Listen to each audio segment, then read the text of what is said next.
Welcome to Atharva crack competition. সবাইকে স্বাগত জানাই। খুব তাড়াতাড়ি মাত্র 5 মিনিটের মধ্যে তোমরা 10টা কোশ্চেনের আনসার করো এবং হচ্ছে নিজের প্রিপারেশন কোথায় আছে ভালো করে দেখার চেষ্টা করো। এটা হচ্ছে র্যাপিড ফায়ারের মাধ্যমে 5 মিনিটের মধ্যে আমি 10টা কোশ্চেন আলোচনা করবো। এইটা তুমি যে কোনো পরীক্ষার জন্য প্রিপারেশন করো না কেন, তাহলে তুমি নিজের প্রিপারেশনটা দেখতে পারবে যে 10-এ তুমি কত পাচ্ছ, এবং শেষে অবশ্যই জানিও কমেন্ট করে যে 10-এ তোমার কতগুলো কারেক্ট হলো। প্রথম প্রশ্ন খুবই সোজা, সিধু ও কানুর নাম কোন বিদ্রোহের সঙ্গে জড়িত? কোন বিদ্রোহের সঙ্গে জড়িত?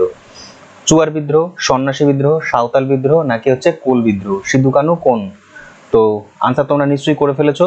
অপশন নাম্বার সি, সাঁওতাল বিদ্রোহের জন্য তারা হচ্ছে নেতৃত্ব দিতে গিয়ে প্রাণ দিয়েছে।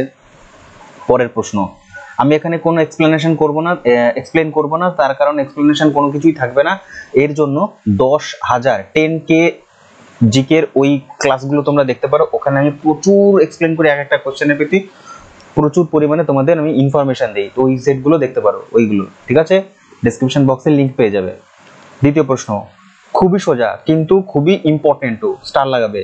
নীলদর্পণ নাটকটি রচনাকার কে? নীলদর্পণ নাটকের রচনাকার হচ্ছে হরিশচন্দ্র মুখার্জি, গিরিশচন্দ্র ঘোষ, দ্বিজেন্দ্রলাল রায়, না দীনবন্ধু মিত্র? অপশন তোমরা করেছো, অপশন নাম্বার ডি কারেক্ট হবে। 3 নম্বর, নর্মদা বাঁচাও আন্দোলনের নেতৃত্ব কে দিয়েছেন? আন্না হাজারে, মেধা পাটেকার, রামদেব, নাকি Binayak Sen? Option number B correct, Medha Patkar. যারা যারা করেছো ভালো কথা। 4 নম্বর প্রশ্ন বলছে 1857 বিদ্রোহের সময় মুঘল সম্রাট কে ছিলেন? খুবই সোজা প্রশ্ন কিন্তু ইম্পর্টেন্ট কোশ্চেন। 1857 সময় বিদ্রোহের অরঙ্গজেব, মীর কাসিম, দ্বিতীয় বাহাদুর শাহ, সরফরাজ খান? কে? অপশন নাম্বার সি, দ্বিতীয় বাহাদুর শাহ। তাকে রেঙ্গুনে পাঠিয়ে দেওয়া হয়েছিল। রেঙ্গুন, ব্রিটিশ সরকার কি করেছিল? তাকে রেঙ্গুনে পাঠিয়ে দেয়, বার্মাতে। পরের প্রশ্ন, নিচের মধ্যে কোনটি দূরত্বের একক নয়? এটা অনেকেই হয়তো জানতে না পারো, স্টার লাগাবে। প্রশ্নটি খুবই গুরুত্বপূর্ণ। আলোকবর্ষ দূরত্বের একক, পারসেক দূরত্বের একক, পারলং দূরত্বের একক। তার মানে তিনটেই দূরত্বের একক। অপশন নাম্বার ডি, এটা হচ্ছে সময়ের একক, টাইমের একক, জিফি। পরের প্রশ্ন 6 নম্বর, সিয়াচেন হিমবাহ নিম্নলিখিত পর্বত শ্রেণীতে অবস্থিত। সিয়াচেন কোন পর্বতে অবস্থিত? আনসার যদি তোমরা শিবালিক করো ভুল হবে, পীর পাঞ্জাল তো করবেই না কেউ, জাসকারও করবেন। অপশন নাম্বার এ করবে, কারাকোরামে সিয়াচেন অবস্থিত। আর এটা হচ্ছে পৃথিবীর সর্বোচ্চ ব্যাটেল গ্রাউন্ড, মানে হচ্ছে যুদ্ধক্ষেত্র। পরের প্রশ্ন 7 নম্বর, ভারতীয় সংবিধানের কোন সংশোধনীর দ্বারা ভোটের বয়স 21 থেকে কমিয়ে 18 করা হয়? তার মানে আগে ভারত ভোটিং এজ ছিল কত?